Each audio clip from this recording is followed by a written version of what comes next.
the story of this game, such as it is, sort of the plot, is loosely, I think, so your ancestors were quite rich and they have this great big estate. And basically, this estate was built on some kind of, I think it's like a portal, or I don't know what, anything. But anyway, it's sort of an entry point to really nasty things, the darkest dungeon.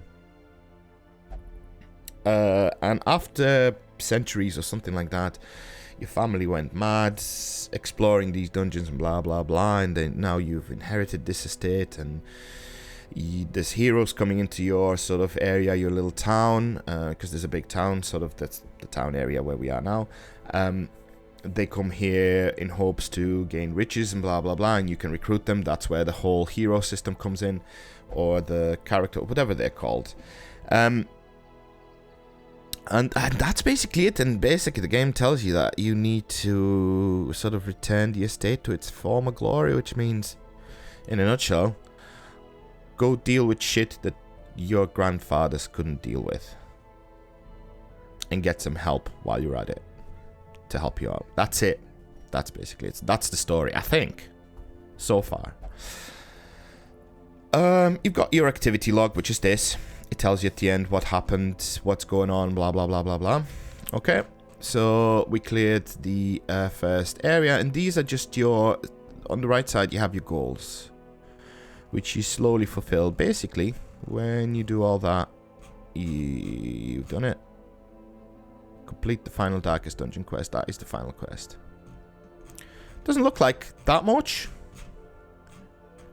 but like, so to defeat the apprentice necromancer, it'll take you a while.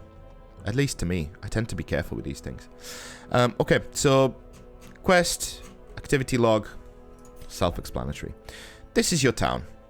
You have different buildings in your town. You have survivalist, which is basically your camp skills you can upgrade and gain new and blah blah blah. Stagecoach, very important. That's where you recruit your new heroes. In fact, that's where we're going to start the game. women and men, soldiers and Your hero lifeblood, blah blah blah. Yeah, that's how you recruit the heroes, and you want the heroes. And at the start of each game, at least with these DLCs, you will always start with Crusader, Highwayman, and then you will get the option to recruit a Plague Doctor and a Vestal. This combination is one of the best ones in the game in terms of consistency. This, so Crusader, Highwayman, Plague Doctor, and a Vestal. That is one of the best combos in the game. It's very, very quite easy to understand, and it's quite reliable, and I think you can pretty much do the game with it. I'm not sure. I'm sure you have to change things around for certain fights. I don't know, but that is one of my favorite groups to run. It's reliable. So we've recruited the next two heroes, and now we'll see if we can upgrade the coach. These are the upgrades. In the sort of top left corner, you can upgrade things. You click on that, and these are the 3 upgrade paths. There's always 3, I think. There might be more than 3, I'm not sure, but there's always 3, I think. So Stagecoach Network basically increases the number of recruits available to you every time you get back into town. Every time you get back into town from a quest, you get the new batch of recruits. Now we get 2. If I click that, I'll get 3. I tend to go to 4 and then sort of pause for a little bit. 4 I find quite... It's fine, right? Because even if you have a really bad run and, 2 or 3 or 4 of your characters die, I've never had that, but, if that happens, you get the next 4 characters. Now, they might not gel together the best as a team, but you will be able to run things with them. So 4 is sort of like a good place to be. So, the second upgrade path is Hero Barracks. How many heroes you can basically recruit and have at the same time. So, right now I have 4 heroes out of 9. I can increase that to 12.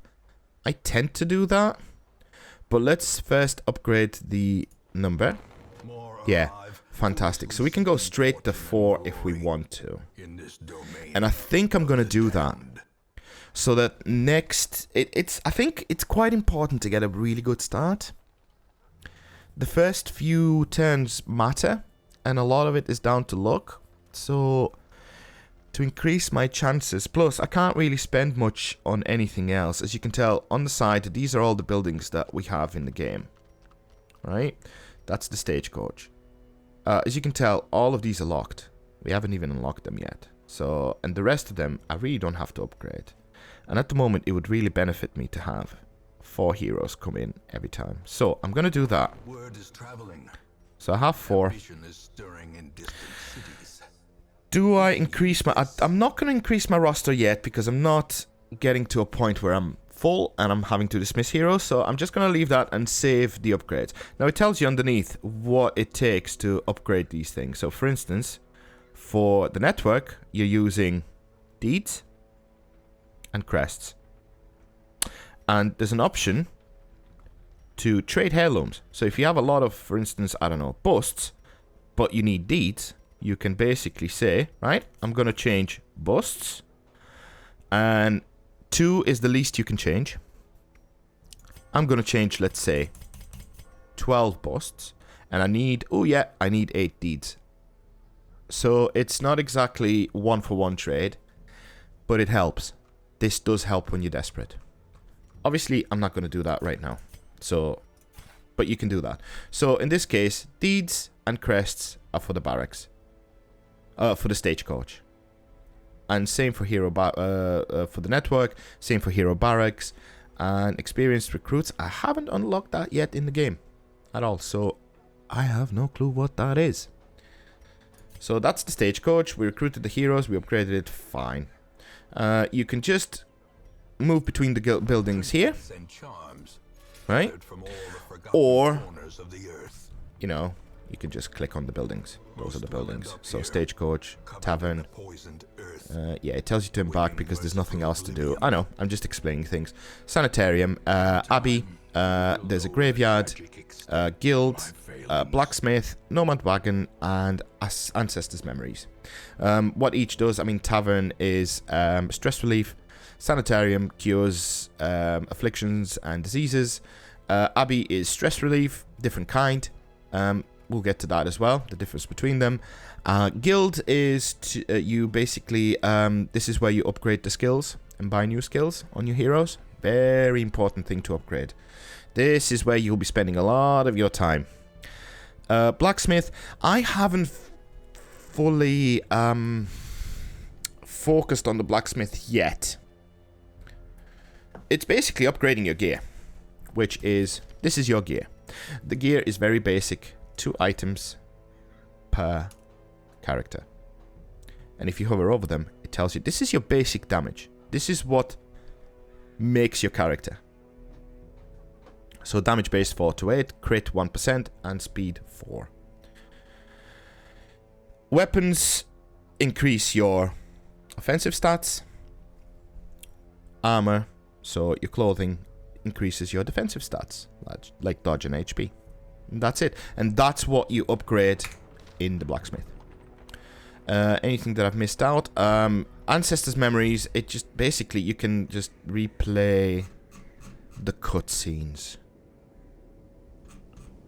That's all it is. So for instance, if I press that, it'll just play the cutscene that you haven't seen, has come to our family. which we may as well play for now, just to see what the story is. You remember our venerable house?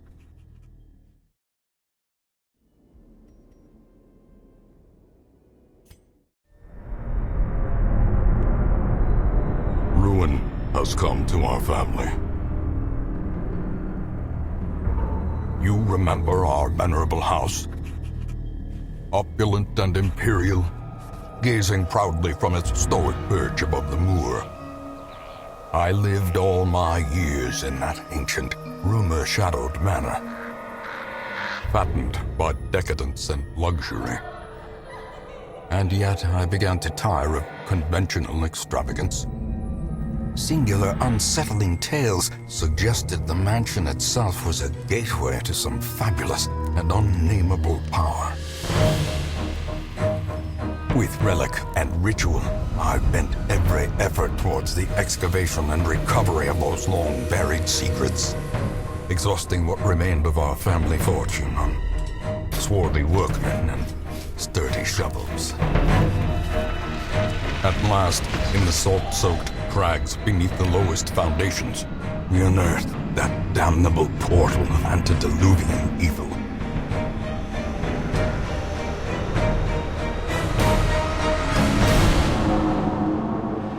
Our every step unsettled the ancient earth, but we were in a realm of death and madness. In the end, I alone fled laughing and wailing through those blackened arcades of antiquity, until consciousness failed me. You remember our venerable house, opulent and imperial. It is a festering abomination. I beg you, return home, claim your birthright, and deliver our family from the ravenous, clutching shadows of the darkest dungeon.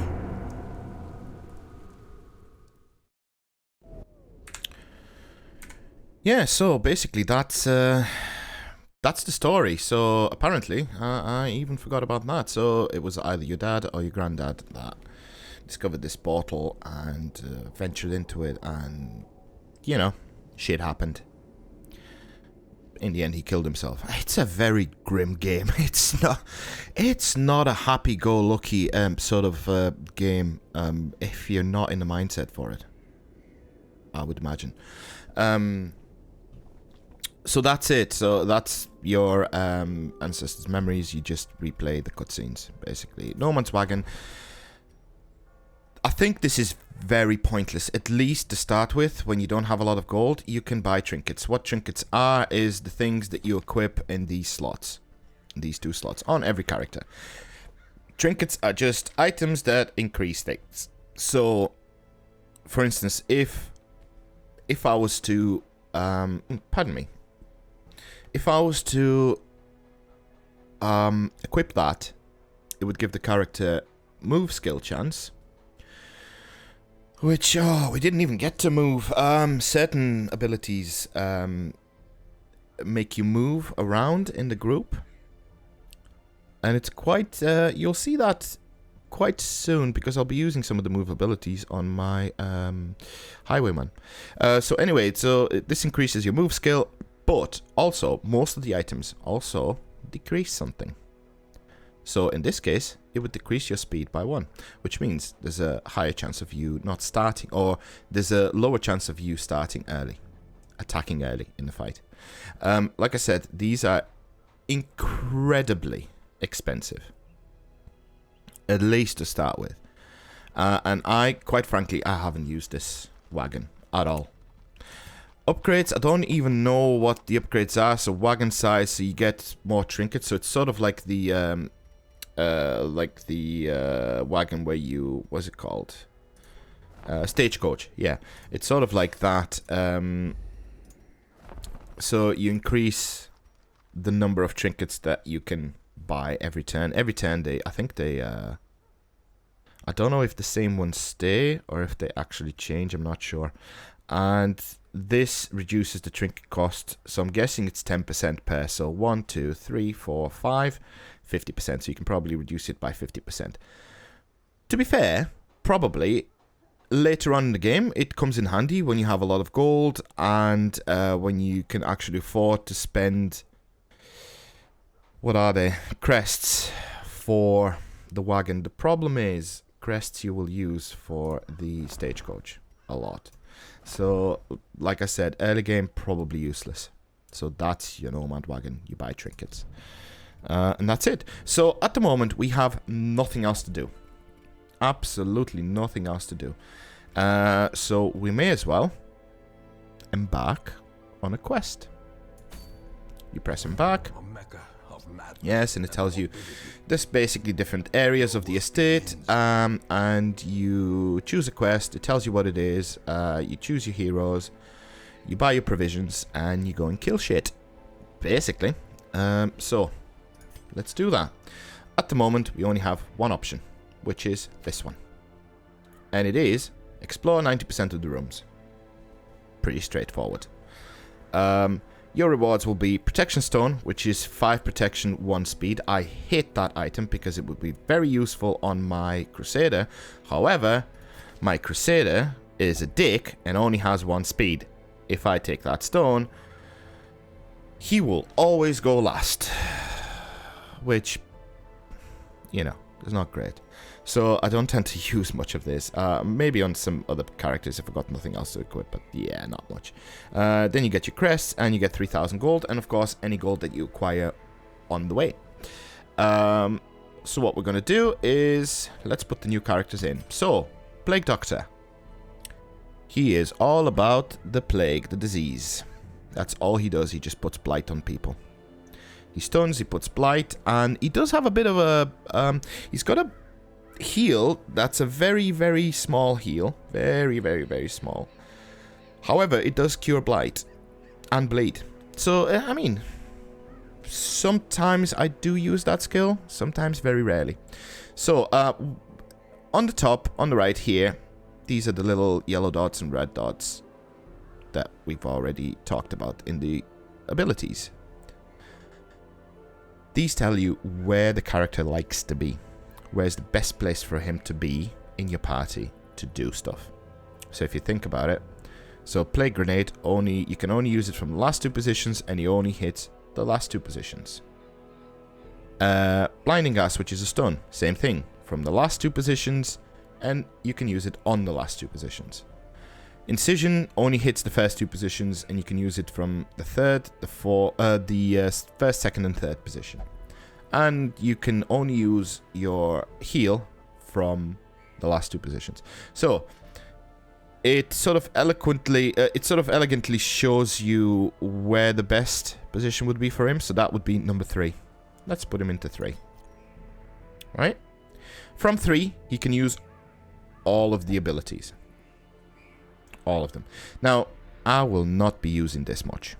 I'll tell you now. So as soon as I can unlock things to... as soon as I can unlock the guild, which makes you upgrade skills, I will get rid of this and I will be running different skills for him.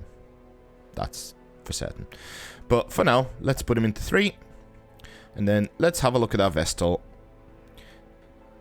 Oh, God. I got some really pointless abilities with him. So, ideally, I would like to have my Vestal in 3 and Plague Doctor in 4 once I unlock the abilities. However, this Vestal got... If I put him into position 4, he cannot use the first ability.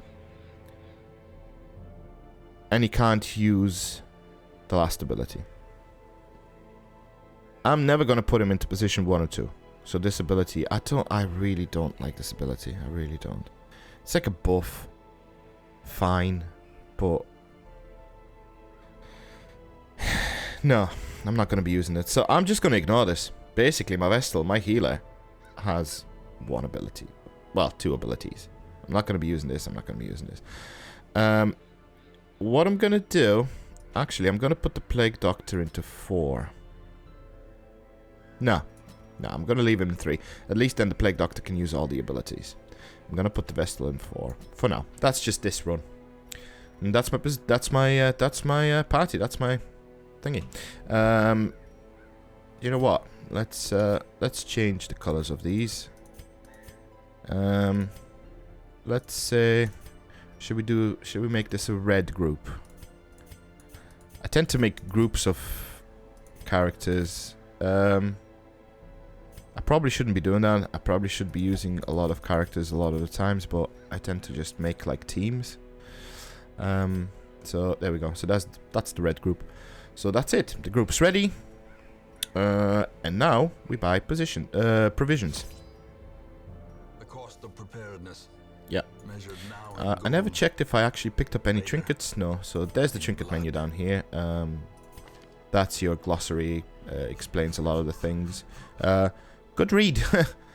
Very extensive though. And not everything's in here. And that's your basically main menu and stuff. So, okay. Provisions. Provisions. There probably is a very streamlined way to buy provisions to get ready for fights. I haven't watched many videos about that. I'm sort of going by my experience, which might be completely different to someone who knows what they're doing. I don't even pretend to know what I'm doing. Right? But now, this is your inventory. You already have holy water and anti-venom, which I think it's because I think one of the characters has an ability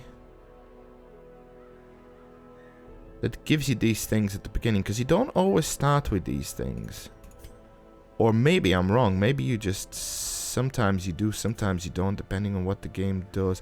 I can't exactly... No, there's nothing that I can find that would say... no, there's nothing that I could find that would say... You got this because of this. I don't know. So, sometimes you start with items, sometimes you don't. It's just, I suppose, how it is.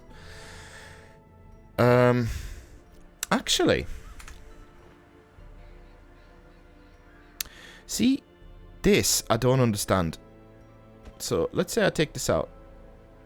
That disappears. The usual suspects. I put him in, and it says the usual suspects. I wonder if this is sort of like like a group attribute that gives you things. Maybe that gives you that? I don't know. Anyway, so the main things that you need, things that you desperately need in a dungeon are food and torches. Simple as that. These are your necessities. Don't go into a dungeon without food. Don't go into a dungeon without torches. Unless if you're doing a very specific run, which is basically, it's a torchless run, isn't it? Where you do everything at zero light. Which gives you a lot more loot. But it makes the game quite a bit more harder, as far as I can tell. So, basic things. Food, torches. You can click on items to buy them. Click on items to sell them. Or you can shift-click on items to buy a stack. Food stacks in 12s. Torches stack in 8. Right? I tend to take way too much of provisions. As you can tell, everything costs money. So for instance, one food costs 75. One torch costs 75. Right? One key costs 200. One shovel costs 250. And so on. And you use the gold that you acquired in previous missions. You accumulate this gold. This gold is used for stuff. You need this gold to upgrade heroes, blah, blah, blah. So it's sort of like a balancing act where you, of course, you want to take enough provisions to not fail a quest and to get through the dungeon and to not make everybody insane or get heroes killed or something like that. However, I mean, you want to spend as little gold as possible, so you keep as much gold as possible for when you get back from the quest. You add more gold to it, and then you can upgrade stuff. So it's a really balancing act. Going crazy and buying 18 food now would be really mad. So I bought 12, and there's another 6. So my rule is sort of on missions where there's no camping. You don't have to camp. So you have short and long missions. Short missions, you don't have a camp. You can't camp, you don't get the wood. On longer missions, you get wood to camp.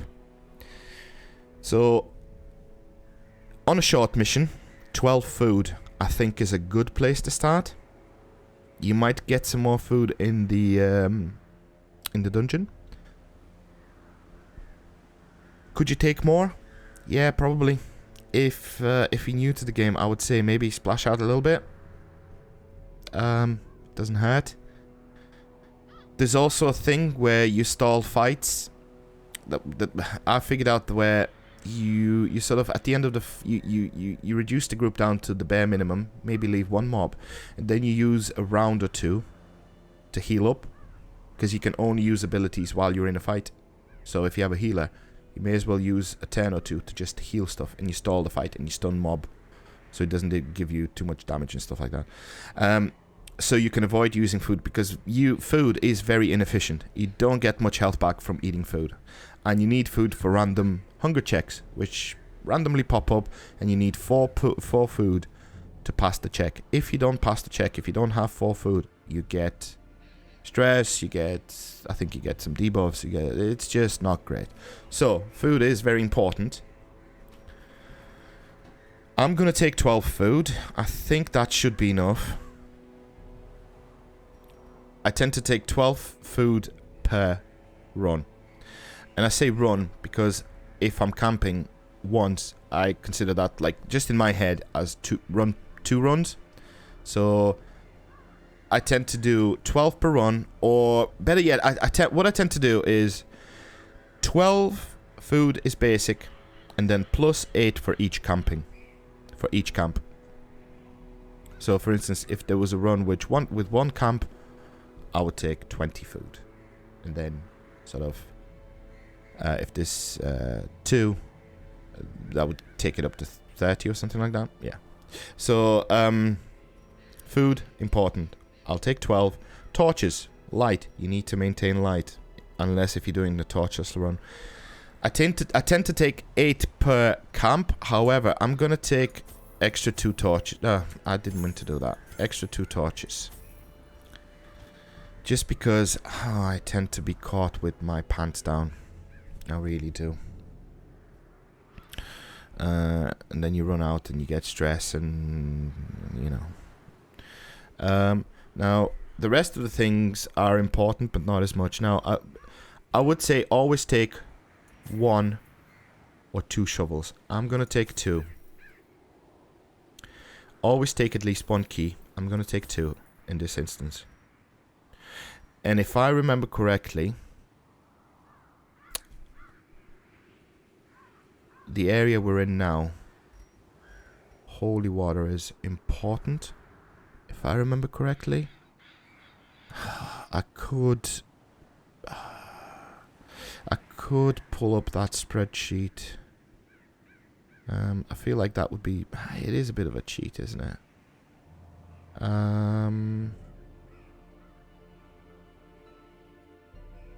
No, I'll just take an extra holy water. And that's it. I'm not taking anything else. I don't think... Is it medicinal herbs that I need? No, I think it's holy water. Anyway, that's what I'm going to take. I'm going to take 12 food, 2 holy water. I already have an anti-venom. The items that you start with, you can't sell. You have them. I'm going to take 10 torches, and I'm going to take 2 shovels and 2 keys. I don't think I'll need all that. I probably went a bit crazy with this, and I probably don't need that, but I just want to be safe. I really am not amazing at this game. I'm just learning it, so... Okay, let's go. Keep pressing back.